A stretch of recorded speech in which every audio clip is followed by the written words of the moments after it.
Human body a masterpiece creation. انسانی جسم ایک حیرت انگیز اور زبردست تخلیق ہے. یہ دیکھیے میری 4 انگلیاں اور ایک انگوٹھا ہے. یہ انگوٹھا 360 ڈگری پر روٹیٹ کرتا ہے, انگلیوں سے الگ ہے.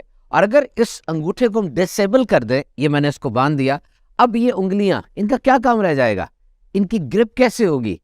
چائے کا کپ کیسے پکڑوں گا؟ بٹن کیسے بند کروں گا؟ تسمے کیسے جوڑوں گا؟ پن کیسے پکڑوں گا؟ قرآن مجید میں آیا سورہ رحمان, اور تم اپنے رب کی کون کون سی نعمتوں کو جھٹلاؤ گے. اور پھر انسان ان ہاتھوں کو, ان انگلیوں کو کیسے ٹرین کر لیتا ہے. انہی ہاتھوں سے, ان انگلیوں سے کیسے زبردست آپریشنز ہوتے ہیں, بڑی بڑی مشینوں کو ہینڈل کیا جاتا ہے. اور اگر اس ہاتھ میں پین آ جائے تو سوچئے اعلیٰ حضرت عظیم البرکت الشاہ امام احمد رضا خان رحمۃ اللہ تعالی علیہ کی انگلیاں, امیر اہل سنت حضرت علامہ مولانا الیاس قادری صاحب کی انگلیاں, جب ان کے ہاتھ میں قلم آیا کیسے کیسے شاہکار نکلے. اور پھر انسانی جسم میں جو اہم ترین آرگنز ہیں وہ گردن سے اوپر ہے.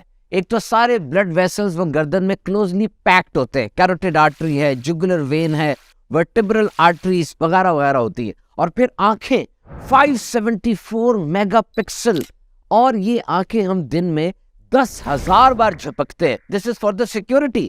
اور ان آنکھوں کے ذریعے 10 لاکھ مختلف رنگوں میں فرق کیا جا سکتا ہے. اور انسان جو بھی لرننگ کرتا ہے نا, سیکھتا ہے, اس کا 70% وہ ویژن یعنی آنکھوں سے ہوتا ہے. اور ناک دیکھیے, انسان دن میں 11,000 لیٹر ہوا وہ جسم میں لے کر جاتا ہے, جس میں سے 2200 لیٹر آکسیجن ہے. اور پورے جسم کے اندر 37 کھرب خلیے سیلز ہیں, ان کو آکسیجن چاہیے.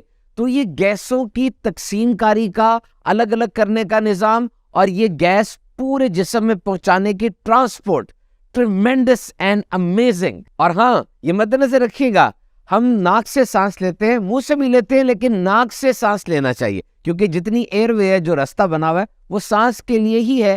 اور پھیپھڑے صحیح پھولتے ہیں, اور ناک کے اندر ایسے فلٹرز ہیں جو کہ ہوا میں موجود جو جراثیم وغیرہ ہوتے ہیں اس کو بھی فلٹر آؤٹ کرتے رہتے ہیں. جو لوگ زیادہ منہ سے سانس لیتے ہیں ان کے منہ میں بدبو پیدا ہو سکتی ہے. اور پھر یہ زبان, 10,000 ٹیسٹ برڈز ہیں اس میں, اور یہ جتنے ذائقے ہیں, سالٹی, سیوری, ساور, سویٹ اور بٹر, یہ ٹیسٹ برڈ سمجھ لیں ان ذائقوں کو محسوس کرنے والی فیکٹریاں اور پوری زبان پر پھیلی ہوئی ہیں. یہ زبان 3 کام کرتی ہے. ایک تو کھانے کو تھوک کے ساتھ میسٹیکیٹ کرتی ہے, شامل کرتی ہے, اور پھر یہ کھانے کو پیچھے کی طرف دھکیلتی ہے. اور یہ جو الفاظ میں ادا کر رہا ہوں یہ بھی زبان کی مدد سے ادا ہو رہے ہیں. کان کے اندر ایک ہڈی ہوتی ہے 2 mm کی, سٹیپس اتنی چھوٹی سی, اور اگر یہ ہڈی متاثر ہو جائے, ڈیمیج ہو جائے, تو انسان کے سننے کی صلاحیت شدید متاثر ہوگی, اور اس کا بیلنس بھی نہیں صحیح رہے گا. دیکھیے کتنی زبردست تخلیق ہے. ترجمہ کنز العرفان.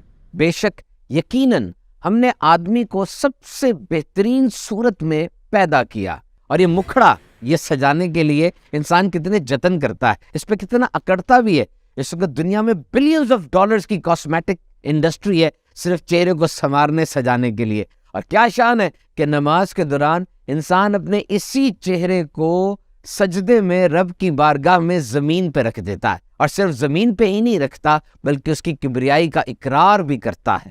اور ایک دن میں 5 نمازوں میں 96 سجدے ہوتے ہیں. تو یہ نعمتیں ہیں. اور اپنے ارد گرد دیکھیے, یہ نباتات, جماعتات, یہ سورج, چاند, ستارے, جانور, پودے, یہ سب انسان کے فائدے کے لیے بنائے گئے. اور انسان کی تخلیق کا مقصد کیا ہے؟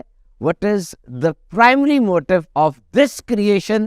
قرآن مجید میں آیا, اور میں نے جن و انسان اس لیے بنائے کہ میری عبادت کرے.